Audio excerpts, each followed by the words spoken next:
allow people to move carriers with their mobile numbers, and considering that we have about 10 plus carriers in India, it again throws open the game. Guidelines for mobile virtual network operator, MVNO, are something which should happen soon, which will allow independent third parties to basically create brands in the mobile space, voice and data, without setting up the network. So they can have an overlay network, a bit like what Virgin Mobile has done in India. But that again opens up the market for new entrants. So if there are companies who are reaching out to large amounts of, who have a large basis of customers, they can theoretically start selling airtime or even data services and so on. 3G, which I thought was 1 year away 4 years ago, and it's still 1 year away, is also going to happen at some point of time in the future.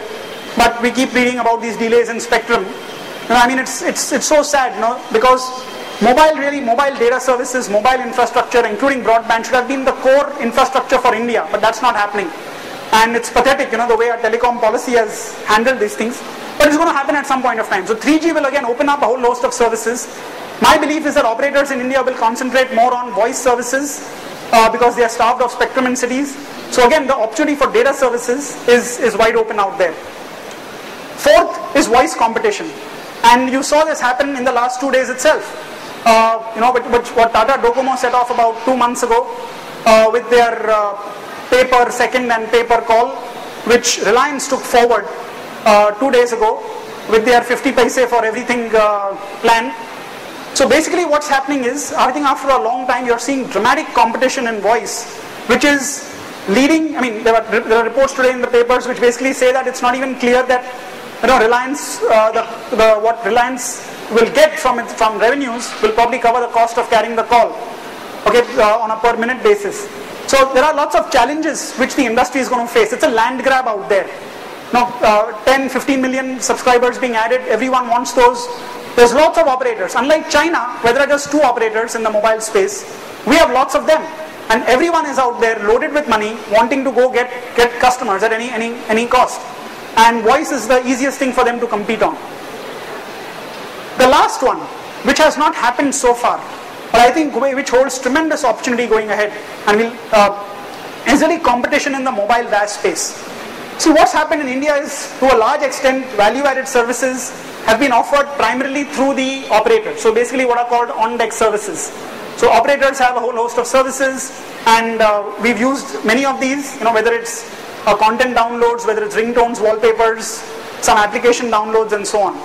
But where I think the change is going to happen is through the creation of what I call digital service operators, who will come in and basically create the operator independent, telco independent VAS ecosystems.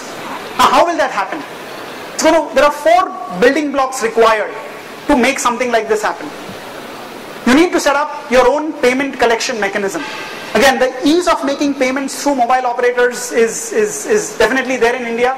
The challenge for VAS companies historically in India has been that operators have been keeping a very large percentage of the revenue that end users pay, leaving very little for end consumers.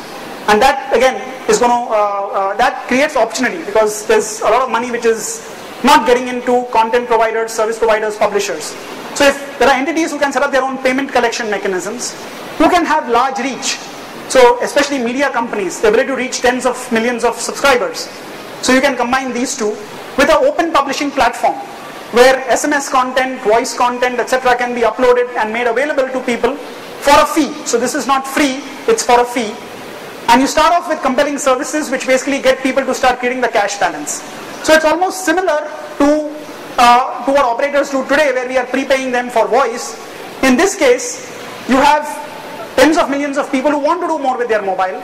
Their needs are not being met by mobile operators, and who theoretically could be convinced or compelled or could be persuaded with compelling services to go create an alternate cash balance through multiple modes of payment, and therefore access a wide portfolio of services. Now what's interesting for this is, essentially it basically throws open what has been hitherto a walled garden. It has the potential to transform value-added services and mobile data and truly make the mobile a magic lamp in people's hands. We've seen the spends which are there. $600 million, as we talked about earlier, which is much larger than 4 times the ad spend. So if there is a way by which this can be opened up, No, people are willing to pay. Not everyone wants things for free, especially if you can create services which are different. Where with a easy method to collect money. This can create a huge opportunity in India, and there's a global trend. I think in the next 2-3 years we are going to see that, where the shift is towards carriers also opening up.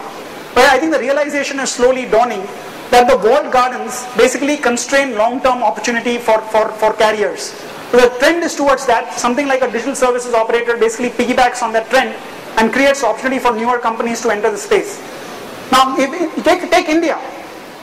If you have a potential market of 100 million people in India, and why I say 100 million is these are people who are paying large amounts of money for voice calls, who got their mobile services probably 3 or 4 years ago. So they have the ability to pay. What kind of services can we think of? Think of content app stores. Basically take voice and SMS. They work on every phone. Can you create SMS subscription based services which are interesting to people? Can you take voice based services, IVR type portals? Digital identity and presence. So it's somewhat similar. The app store concept is somewhat similar to what Apple has done with the iPhone app store. It's just that they have been restricted by mobile applications only and to their own subscribers, own buyers of the iPhone. What I'm saying here, if we can create in India app stores which start by relying on SMS and voice, we can offer these services globally with an independent method to collect money. Digital identity and presence. In India again, we don't have people using websites, domain names, kirana stores in India, million of them. Hardly any of them have websites. But can we persuade them to have a presence, a mobile presence? It could be on SMS to begin with, and then with the mobile website, and possibly even a mobile voice site. How can you make that happen? So can you give a digital identity to that kirana store nearby, where if the kirana store has special offers, bread which is probably going waste at 4 o'clock in the evening, they can publish it right on their SMS, on their mobile phone with an SMS, and my mom or my wife can actually get that SMS because she's subscribed to the services from the kirana store. A lot of these things can actually help in making things more efficient, creating new opportunities, which theoretically could have happened in the world of the internet, but in a way we have to leapfrog that and get onto the mobile space. Commerce. How can we transform commerce? When you look at the commerce space, one of the big challenges in India has been that you have cash on delivery, but then 30% of the people who place these orders through either TV sites or wherever tend to say that nahi chahiye. The courier person lands up at the doorstep, order nahi kiya tha, nahi mangta hai. And that's a problem. The merchant has to bear the cost of sending the goods and getting it back. But if you can use the cash balance which is there, so the key is getting the cash balance, use the cash balance that is there to basically lock in a small amount of money to cover the cost of the courier. Now you can start offering great deals on either SMS, email or whatever, with still the cash on delivery. And then you can release the locked in amount once the item has been paid successfully. So create innovative solutions which basically take into account the realities of what are there in India. And finally, connected experiences, which is I think where a bigger opportunity comes in. Where there are network dependent services now you can create with devices. So what Amazon has done with the Kindle, the e-reader, can we create something like that in India for a 5,000 rupee price point? It could transform the way we do education in this country. It could transform reading. So a connected e-reader. Can we look at tablets for browsing? Can we look at location-based services? Again, there are lots of gaps which are there in India. So can we leapfrog? Because we've got very good data infrastructure. We have all three networks, CDMA, GSM, and now we'll have 3G soon. So there's plenty of spectrum opportunities available on the CDMA side. How can you use that network to create these connected devices? Gaming consoles, which essentially connect straight over wireless. What was very interesting is when I was talking to one of the persons at the telcos, those 3G Photon and NetConnect ones which you see from Reliance and Tata's, they thought that they will sell more and more to enterprises, people like us, with their laptops. What they realized is the biggest buyers now with the 3G ones are actually consumers connecting it to desktops at home. Very different. Because there's a gap, because we don't get cost-effective broadband availability. So this again changes the game there. So the key is, really if you start summarizing this whole piece, that the mobile space in India is at a very, very interesting time. Where, as I said, those 5 structural things create new opportunity, new competition, and it creates for the first time, I think, opportunities for outsiders to enter into the space with innovative